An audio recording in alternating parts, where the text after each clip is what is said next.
everyone, I'm Sai Chaitanya. Welcome to SciTech. In this video, we'll be talking about the Poco M2 Pro device. So I'm using for a very long time the Poco M2 Pro, and in this video, I'll be covering all the aspects like following aspects as you can see here. So I'll be talking about software updates, battery charging, performance, display, camera and connectivity, build quality, speakers and extra features as well. So try to watch till end of the video if you're looking to buy the Poco M2 Pro right now in the Flipkart. So definitely you need to know more things about the phone actually before buying the device. So definitely try to watch till end of the video, and also do make sure to check the playlist also for various smartphones. So all the links will be available for various smartphones as well.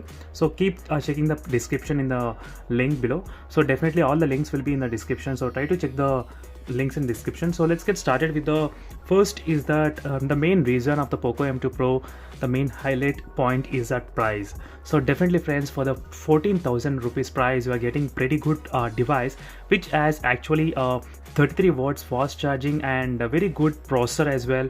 Everything is good with this phone, even the battery 5000 mAh. So for the 14,000 you're getting very decent mobile phone, I can definitely say, for the Poco M2 Pro. So the pricing is one side, and next all the things which come with the phone is the other side. So let's discuss the other side about this phone, various things, what is good and what is not good in the Poco M2 Pro, and which I did want to make this phone as my daily driver as well. So definitely first thing is the software. So in terms of the software update, right now in the Poco, I after buying the phone, I did got only I think 2 or 3 updates with this phone. So that's general the security updates which I received. So that's the size is close to 200 MB but not much. So at the moment I did not get any MIUI 12 update in this phone right now, but definitely once I get the MIUI 12, I'll try to make a video on that one as well. So previously in the Poco X2, I got the update of MIUI 12, so definitely the Poco M2 Pro also will receive the update as soon as possible in terms of MIUI 12. So I don't have any problem with the software updates issue in the Poco devices. So very soon you will get the MIUI 12. So in terms of the software updates, definitely it's a good thing. So next is that in the battery and the charging. So both areas, it's very quite unusual that one phone can have both advantages, battery and the charging.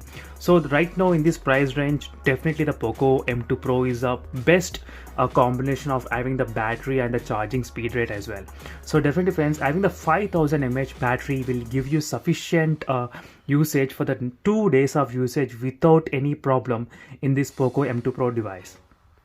And even I used to get around 8 hours of screen on time in this phone with a normal usage. So with a medium usage you can expect close to 7 hours, but definitely friends, trust me, even you will be able to reach 10 hours of screen on time in the Poco M2 Pro without any problem in this device. So in terms of the battery, I don't have any problem with this phone. Even the charging is also very fast, 33 watts fast charging, and which can charge the phone pretty faster.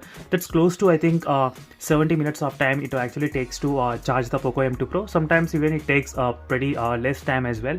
So usually rough time I can give around 70 minutes of charging time. So overall this combination is the best for this mobile phone. So you don't need to worry and you don't need to have any kind of doubts regarding the battery and charging in the Poco M2 Pro. So next is a performance. So in terms of performance, the phone does come with a Snapdragon 720G processor. So in terms of the 720G processor, the overall the performance and smoothness is everything good, so far the best. But you'll get this kind of smooth animations and smooth scrolling experience if you have the more higher refresh rate. For example, in the Poco X2 there is a 120Hz refresh rate display, so which makes the animations very smooth and buttery smooth when you're scrolling, even with a normal usage as well. But in the Poco M2 Pro you don't have any that kind of option. So which makes a little bit not so smooth, but definitely there is no problem with the Snapdragon 720G.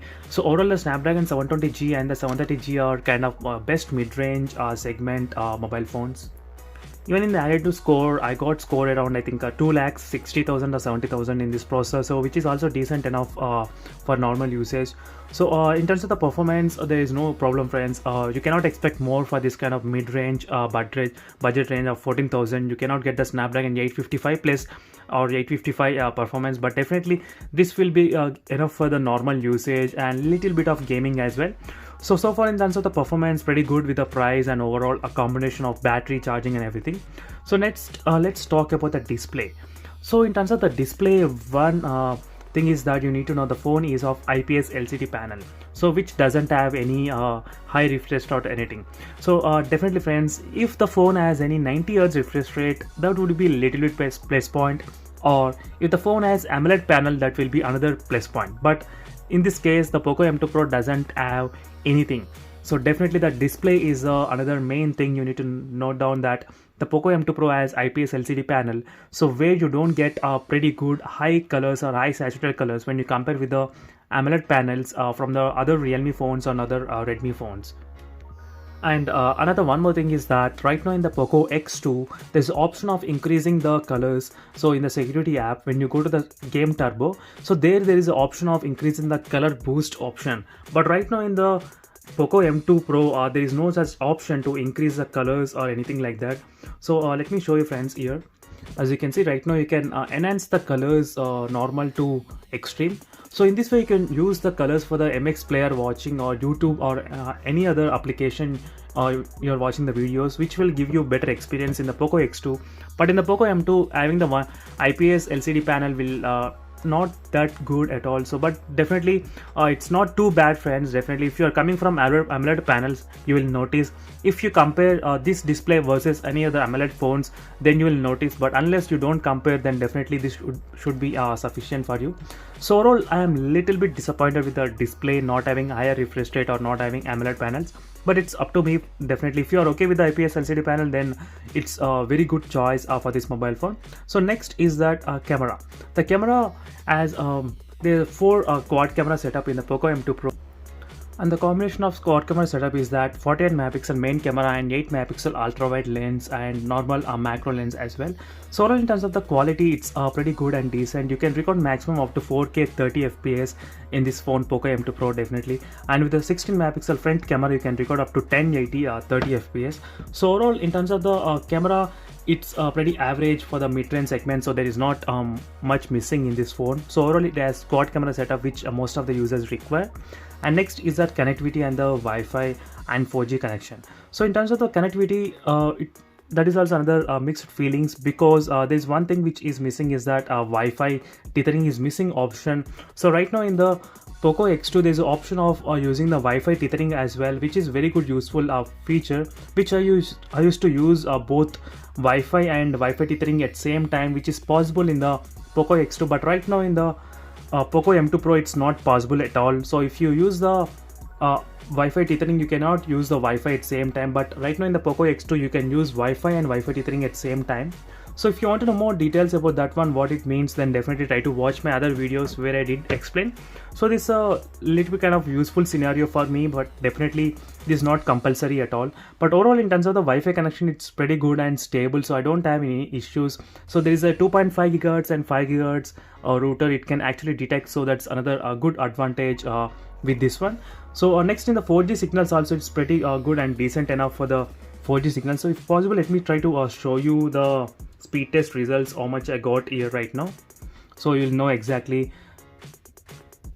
As you can see, this is I think 4G connection which I did using the Vodafone SIM. So right now I'm in the Melbourne, Australia. So here the 4G signals are very strong enough. So sometimes even I will reach around 300 Mbps in my Redmi K20 Pro device as well.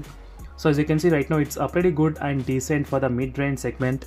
I just got around 132 Mbps. So which is also another good thing. So in terms of the connectivity, there's nothing much missing at all, major thing. So it's good and decent. And next is the build quality and the speakers. The phone has a single bottom facing speaker, as you can see here, and the build quality is pretty good and solid. So there is not much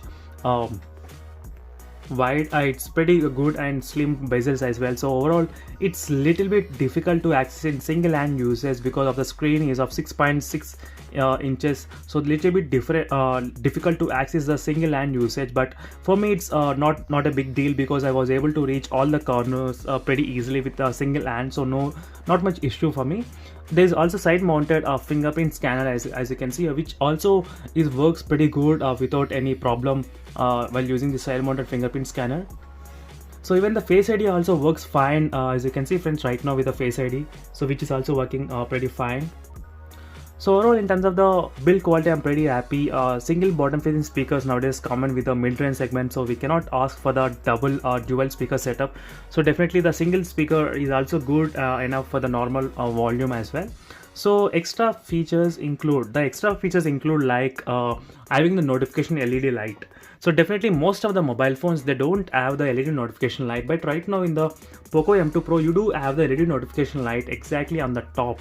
So it's very small, it's very small, you can't even see, but still it has got one small light which is blink. As you can see friends, right now it's visible in the dark.